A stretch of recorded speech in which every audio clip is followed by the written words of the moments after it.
Welcome to Intuitive Astrology with Molly McCord. Thank you so much for joining me today as we're going to discuss the astrological energies from September 4th until September 11th. We just had a Virgo new moon on September 2nd that is now guiding us forward to the September 17th Pisces Lunar Eclipse. So we are in a building phase, and we're also now focused on the current priorities in our lives. What we're ready to improve, change, update, as well as remove, clear out, and step away from. Now, Virgo season gifts us with clarity and focus. There is also a preparatory energy here. The sun in Virgo is moving through the sixth sign of the zodiac, which is associated with mutable earth, adjusting our environments, our bodies, and our energy fields to what is best for us now, to be discerning, to listen to our body consciousness, to honor what is suitable for how you operate and move through your day, as well as be willing to accept what you no longer need or want. Virgo season is associated with the harvest, which occurs through diligent work. So what you've been working on or working through, those projects or intentions, or maybe even starting fresh with what you want to complete and work through over the fourth quarter of this year, Virgo season is a time to adapt and make changes as needed while honoring your path, honoring what you have accomplished so far, what has paid off, and to recognize what you've manifested or what you are manifesting, which is another word for harvest. So as we move through September, you might have insights into how far you've come this year, how much you've grown and shifted, as well as renewed clarity on what is phasing out for you. I also think of Virgo as the energy of cleaning up our house before company arrives. And that company is associated with Libra season, where we have guests over, we have gatherings with friends, or perhaps hosting a social hour. Virgo is how you prepare for the arrival of those people.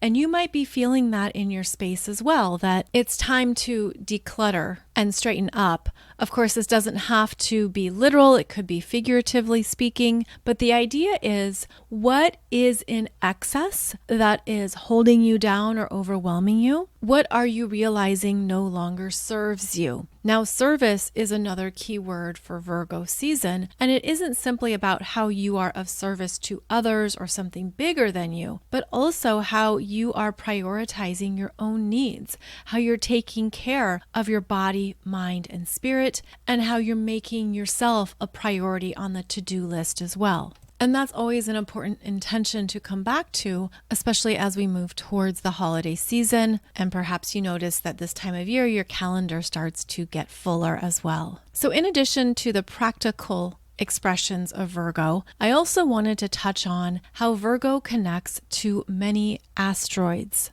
that further define healing powers, strengths, and gifts of the Virgo archetype. Virgo energy is related to earth medicine, healing modalities, practical self-care, as well as purifying your energy field, just to name a few themes. And so when we move into Virgo season, we also activate deeper connections to particular asteroids, including Hygeia, which is connected to hygiene, daily grooming, how you care for yourself that keeps you healthy and optimized. Virgo also connects to Vesta, which is the second largest asteroid in the asteroid belt, and she is associated with taking care of the family hearth, which was the ability to keep the fire burning, to keep it alive, to allow others in the family to stay warm and comfortable. Vesta is also connected to your inner flame of service, whether that is service to the family, a cause, oneself. It can show up as a personal definition of purity, as well as a personal pledge to devotion, whatever that would look like. Now, commonly, Vesta is connected with the Roman Vestal virgins that desired to remain virgins as a form of protecting their sacred sexuality. and also the power of ritual and ceremonies through daily practices. These are also Virgo themes. Vesta is connected as well with themes of Scorpio and how one consciously chooses their sexual expression, sexual connections, and what is shared between romantic partners. Another asteroid connected with the themes of Virgo includes Astraea, who also has themes connected to Libra. Astraea is known as a star maiden who lived on Earth during the golden age of humanity's evolution, where there was more peace and harmony, light and beauty. And she was not able to handle the incoming wars that were arising on the planet. She was also known as a celestial virgin, as she wanted to maintain her own purity. And when energies on the planet became too volatile and disruptive, the mythology goes that she ascended into the cosmos and she became the constellation Virgo. Among many things, Astraea is known for holding a vibration of purity, precision, devotion, and a desire to uphold justice, fairness, and equality. And another goddess in astrology that is an asteroid, Ceres, is linked to Virgo as well. And she is known as the goddess of agriculture and the harvest. She is associated with what you move through to create and manifest, which also includes how you care for yourself. Ceres is connected to motherhood, parenting, and fertility, especially as she was the mother to Persephone, who was kidnapped by Hades. As Persephone went into the underworld, Ceres became the goddess of the upper world, of the earth, and was the caretaker of the earth, which gave her a purpose and a focus while she processed her grief around the loss of her daughter Persephone. Persephone was in the underworld for half of the year and then returned to her mother for the other half of the year. Ceres accentuates Virgo themes by bringing to life what we can manage and take care of on a daily basis, how to stay focused on important matters at hand while we are undergoing a bigger process that is out of our control and quite emotional or overwhelming. Ceres was originally discovered as an asteroid, but then became a dwarf planet and is also known as the mother of the asteroids, which again focuses on the caretaker theme. So each of these 4 asteroids that I briefly touched on, Hygeia, Astraea, Vesta, and Ceres, are all archetypal expressions of Virgo. And as we move through Virgo season, you might feel that these parts of yourself come alive. And yes, each of these is in your astrology chart as well. Now, I have a separate playlist on YouTube called Asteroids, Goddesses, and Dwarf Planets, and I discuss each of these even more in their own separate video on that playlist if you want to check it out. And I also give you instructions into how to find each of these on your chart. During Virgo season, it may be helpful to check in on these energies for yourself to see what is coming up for you, to understand more themes related to the Virgo planets and points in your chart, as well as to identify how you are taking care of yourself across all of these various expressions. I also find it fascinating that not every astrological sign has this many connections to asteroids. So Virgo season gifts us with deeper understanding into these layers of ourselves and what we need to take care of or perhaps bring into balance, as well as to understand the power of our devotions, our rituals, our ceremonies, and our self-care. Now, as we move through this week, we have both Mars and Mercury changing signs, and overall, it is a quieter week. So you might be feeling that. You might be feeling more internal, more reflective, and desiring more time to focus on your priorities. On September 4th, Mars enters Cancer, and this is significant because Mars is going to be spending 6 months in Cancer, and this will happen through 2 phases. We're going to experience all of Mars in Cancer from September 4th until November 4th. Then Mars will retrograde in December and re-enter Cancer January 6th until April 18th.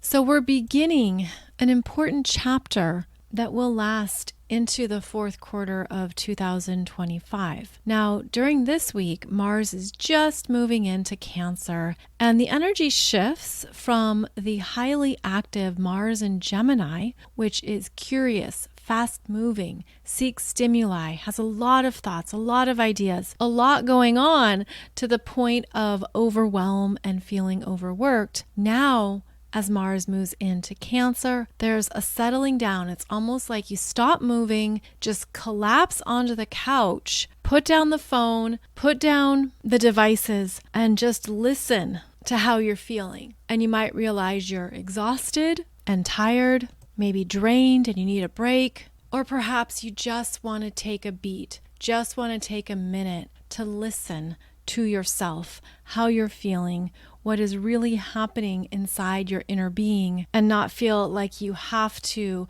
take action right away or jump back into things. Mars in Cancer is a slowdown, and it's meant to be an intentional slowdown where you don't think you have FOMO, fear of missing out. Rather, you are honoring what your energy needs, as well as checking in with your emotional body. So this would be something to honor for yourself over this next week and into the rest of September, is listening to what your body needs, ensuring that you're giving to yourself and that you're prioritizing what you're feeling without the mind overriding it. And I think the transition from Mars in Gemini to Mars in Cancer can be difficult because we can still be on that autopilot and still be moving at a faster tempo and not realize I actually just need a break. I require downtime, and I don't want to keep doing everything every minute. So certainly take that time if you can, and know that Mars shifting gears is a big deal.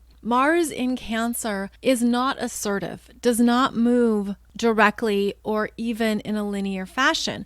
This is a Mars that will move side to side, that will hesitate, that will wait on the sidelines until the energy says yes, or something clicks within you that says, yes, I want this, I'm going for this is for me. It's an inconsistent Mars. And as we're going to be navigating these waters for a number of months, it's going to be important to tune into what you have energy for and where that energy is sourced. Mars in Cancer is not often for the long term. It's more of a short-term exertion of energy, and that inconsistency can come across as being less stable. And that's why Mars in Cancer can also appear moody, wishy-washy, uncertain. You might realize you just have to sit it out, and that's exactly what feels right for you, even if other messages are coming in to do something or make it happen.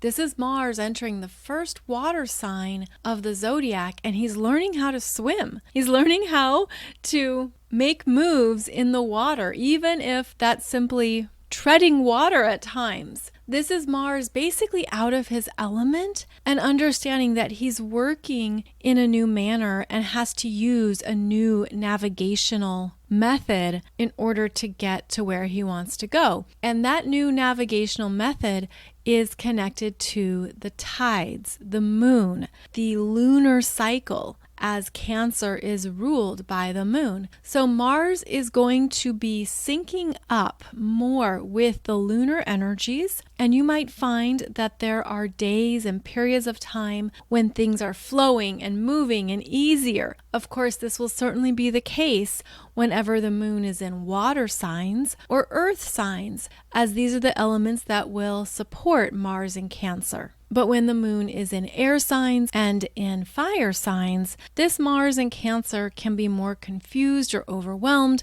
cannot be as trusting or as sure of himself. So you'll want to identify where you have Cancer in your astrology chart, Cancer by house, because Mars is going to be hanging out here for an extended amount of time. And Mars is a trigger and a catalyst. Mars is going to stir up memories and feelings from the past. Mars is going to activate more of what has been dormant in your emotional body, maybe some of those long lost memories or things that you thought you had moved through.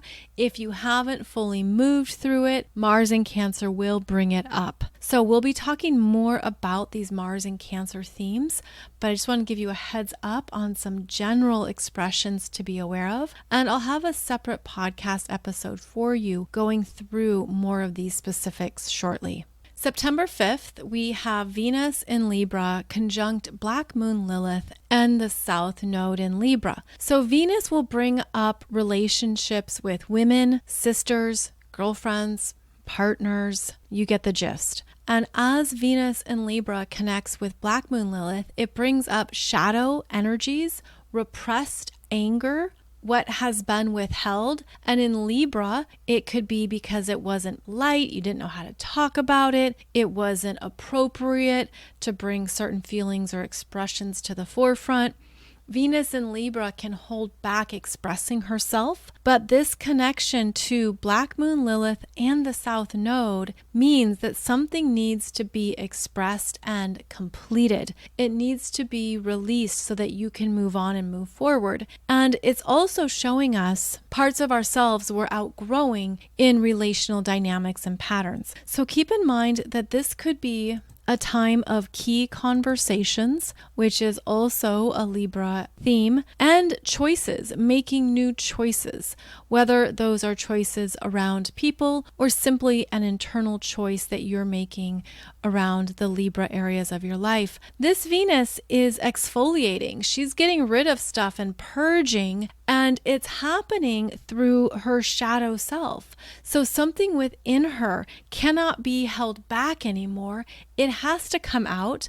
Of course, you want to make sure it's healthy, responsible, and respectful, but this Venus needs to purge. So keep that in mind, especially on September 5th. This energy may present itself through a tough conversation, something you need to negotiate, talk through, or work out that actually makes both parties uncomfortable, but that's also how relationships get stronger and how you can move through it together. And that is also a Libra theme. So wherever you have 7 degrees of Libra is where this Venus energy is going to express herself and hopefully feel cleaner and lighter on the other side of it. September 6th, we have Mercury in Leo squaring Uranus retrograde in Taurus for the third and final time. Now, this is a square that has been going on since July 21st and July 22nd, and that's because of the Mercury retrograde phase. So here we have the third and final square that brings about more breakthroughs, announcements, developments, perhaps even greater mental clarity around what you've been deciding. This can be reckless, unexpected, people reaching their limits and they don't want to take it, so something just comes out, and shocks and surprises are also a part of Mercury squaring Uranus. So this energy on September 6th is part of an ongoing story that started in July. And you might even feel stronger around a particular decision, choice, or announcement that you've made or that you're ready to make. So if you've been holding back something, it probably will come out this week. And if you've been wrestling with it, you might even surprise yourself with what you are deciding or what you've arrived at. Thankfully, after this third and final square, the energy will settle down and be calmer, and you might feel like you can finally let something go, especially if you felt caught in that square. And that's because Mercury in Leo and Uranus in Taurus are fixed signs that don't let go. So you could have felt locked into something that was also creating a lot of disruption and uneasiness. Now, following that energy, we have our annual Sun opposing Saturn. This occurs with the Sun in Virgo at 16 degrees opposing Saturn retrograde in Pisces at 16 degrees. So 2 areas of your chart could feel like they're at a standstill. This would be again where you have 16 degrees of Virgo and 16 degrees of Pisces. These would be in two opposing houses, and these houses are actually related through a polarity axis. So if you have the opposition happening in your second house and your eighth house, for example, then that would be the polarity axis of finances, value systems, what you take in and what you give out, what you do on your own, what you share. If you have the energy opposing between the first house and the seventh house, then that is the polarity axis of self, personal identity, what you do for yourself, your subjective understanding of what you need, as well as your body. And then the seventh house that opposes it is about the other, objectivity, how you connect, communicate, and share.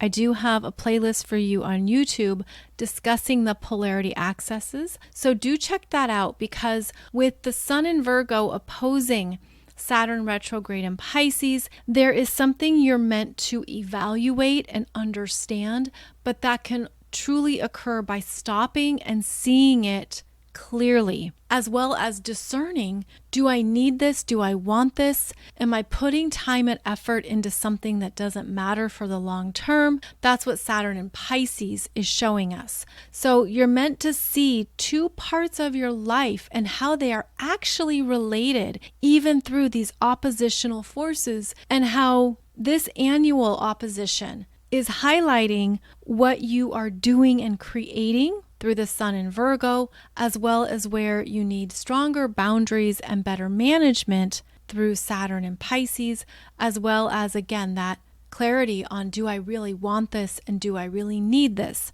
So allow this weekend to gift you with the intuitive guidance that brings about clarity here. Again, the opposition is exact on September 7th. At 16 degrees of each of these signs. Then on September 8th, Mercury re-enters Virgo, which is the sign it was in when it started the retrograde journey. And Mercury entering Virgo is a strengthening of the analytical mind, details, processes, improvements. You could feel ready to focus on a task or area of life that got derailed during the Mercury retrograde process. You could be returning to something with a new understanding of its purpose and what you want from it, as well as how to improve it. Mercury in Virgo is not only about precision and being exact, but there's a fine-tuning element here. So be honest with yourself around what you really need and what you don't, as well as working with the rational mind. Mercury in Virgo will evaluate based on effectiveness. Does this work? What results is this bringing about? How is this supporting me? How is this helping me? So ask those types of rational questions, and Mercury re-entering Virgo on September 8th will lead you to those better answers and understandings. Then on September 11th, this Mercury will sextile Mars in Cancer at 3 degrees. This sextile supports both planets and can help with softening any rough edges. Mars in Cancer is compassionate and caring. It's a giving energy. And Mercury in Virgo wants to help, wants to improve, and wants to be of service. So there could be something that's touching your heart that spurs you to take action. There could be an understanding of something you want or desire from a new angle. With Mercury in Virgo providing practical reasoning, Mercury can assist this Mars in moving forward in taking those right steps, or rather swimming in the better direction that maybe Mars in Cancer wasn't able to identify on his own. This is a softer, subtle influence. It's more behind the scenes and private. So you could be arriving at an important decision or something you've been contemplating that works with both your emotional, intuitive self and your logical, mental self. And maybe it was quite obvious and you just didn't see it. It's like, oh, of course this makes sense. Yes, this is the way to go. This feels right. This feels good. I'm going to put energy towards this. So again, that is on September 11th when Mercury in Virgo sextiles Mars in Cancer. I feel that this week is putting us into touch with more of what we're going to be shifting and changing as we approach the Pisces Lunar Eclipse on September 17th and 18th. So it would be a good idea to keep your energy open to what your intuition is telling you or showing you, because it could be a heads up that this is an area of your life that is no longer satisfying, no longer working, and maybe you've known that for a while. And then here comes eclipse season, which brings us those bigger life changes, timeline shifts, new frequencies get stirred up, and we are required to make changes that are actually right on time. And that Virgo new moon on September 2nd was the initiation into eclipse season. So we are in these energies, we are feeling the frequency changes, and there's a part of you that's already aware of what is outdated, what you have grown out of, grown through. And now we have greater support from the eclipses to make changes. So I'll be talking about that more next week. I also wanted to remind those of you who are in my 2024 Soul Growth Astrology program to log back in and check out the section on the 2024 eclipses, where I go through the specifics of them, each one, describe the 4 different types of eclipses we experience, highlight for you the other years when we had eclipses at this point, and so much more. So definitely check that out for yourself. And if you would like to join the program, you can certainly do so. I will put the link below the podcast here to sign up for the 2024 Soul Growth Astrology program. Now, a few other things I want to say before signing off for this week is that now we have Pluto back in Capricorn, and this just occurred as of September 1st. And here we have the planet of transformation, renewal, and evolution returning to the final 29 degrees of Capricorn, which is the top of the mountain. It's that peak energy that we all had to start climbing back in 2008 and 2009. So that return of Pluto into Capricorn is bringing you to a new height of awareness about how far you've come, what you have been required to change in your life. And with Pluto, there's no going back. You don't return to a previous version of life. You don't return to a previous version of consciousness or a previous version of yourself. Those energies are now no longer connected to your new reality. And throughout 2024, we've had Pluto in Aquarius since January until September 1st. So when you look at how you have moved through 2024 with the majority of the year introducing us to Pluto in Aquarius themes, we're now returning to that Capricorn mountaintop, that peak experience, but you're returning with new eyes, new understandings, new awareness of your unique energy, which is one of the themes that Pluto in Aquarius is opening up for us. So we have final lessons, final areas of mastery, more potentials for growth at this degree point in your chart, and you're also being gifted with the potential to solve something or understand it from a higher consciousness. It reminds me of the Albert Einstein quote that said, "You cannot solve a problem with the same mindset that created it," or "No problem can be solved from the same level of consciousness that created it." The majority of this year has brought you into new levels of consciousness. And so as you return to this area of your life that Pluto in Capricorn is completing and requiring you to powerfully step through and work through it, how are you seeing it differently now than when you experienced it in 2023? And that's because Pluto was in Capricorn at 29 degrees at 3 different times, off and on, in 2023. But now you're different. There is a higher understanding, perhaps even a clearer multidimensional understanding of what you are completing and finishing in Capricorn. Now, you don't have to have a planet or point in Capricorn. It's simply looking at that house or houses in your chart where Pluto has been traversing in Capricorn. And I also feel that we are pulling in those Aquarius frequencies into the Pluto in Capricorn mountain, and I'm seeing it shift into a multi-dimensional grounded experience. So Pluto in Aquarius, we've been off in space, multi-dimensional, quantum leaping, basically initiating ourselves into these higher frequencies. Then we return to these tall, strong mountains of Capricorn with our new frequencies. And we bring those frequencies into the earth, into our experiences, into our professional life, our soul mission, our status, our commitments, our responsibilities. We're bringing those higher Aquarius energies into what we've been transforming in Capricorn. And how does it look different to you now? How much has shifted?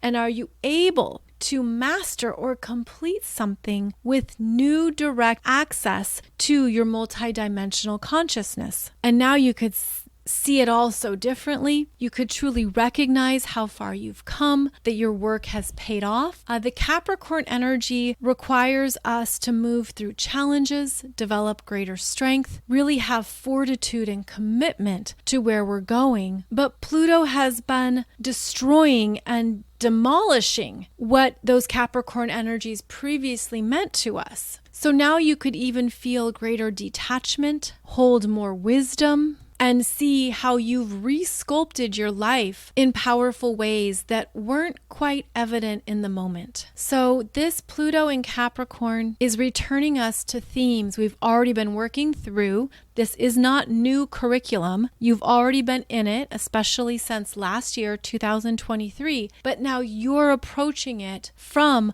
a new perspective and with new wisdom. And that would be one of the most empowering ways to move through these final 2.5 months of Pluto in Capricorn, where Pluto is going to station direct on October 11th at 29 degrees of Capricorn, 38 minutes, and then we'll take about another 6 weeks to move direct and clear out those remaining minutes of Capricorn and re-enter Aquarius on November 20th or 21st, depending on your time zone. So keep in mind that this could make for pivotal life changes, true recognition and rewards, an understanding of your own strength and what you can handle. And some people will certainly be making those decisions they've been putting off or life choices they weren't sure about. In fact, Pluto will require it. So we will see more structures, institutions, leaders, CEOs, decision makers, businesses, and companies experience dynamic power changes. Pluto in the earth signs restructures our physical environments. And with Capricorn being the third and final earth sign, it is happening at a more collective level. Now, I've done a number of podcast episodes for you on Pluto in Capricorn, so do check those out on my YouTube channel. And I've also done a few topics on the crossover years, which is what 2023 and 2024 are, as Pluto crosses over between Capricorn and Aquarius and how it shakes things up on both sides of the fence. So please listen to those podcasts if you would like more specifics on these energies and themes. So this is a week to continue to listen to those changes that you're ready to make that will be coming up more powerfully during eclipse season. And you could certainly be feeling that heads up now. And just a reminder that if your birthday is coming up here in September, October, or even November, be sure to check out my How to Read Your Solar Return Chart course, which will give you a heads up into the themes that you will be experiencing over the next 12 months. This is how you read your own solar return chart. I show you how, breaking it down into a very simple and easy to follow format, and then you understand what you're going to be experiencing, healing, shifting, changing, as well as how the year ahead will present itself. So please check out that course. You can get it for only $99 with coupon code BIRTHDAY, and it's designed to be a course that you come back to year after year. So I hope this prepares you for your own solar return journey, as well as helps you be a better astrologer for yourself, which is one of the best gifts you can give yourself, in my opinion. So as always, thank you so much for joining me. It's a joy to connect with you through this weekly podcast. I'll be back every Monday and Wednesday with a new episode, and I'm wishing you a beautiful journey ahead, hoping that September is treating you very well. Thank you so much for joining me, and I'll see you back here soon.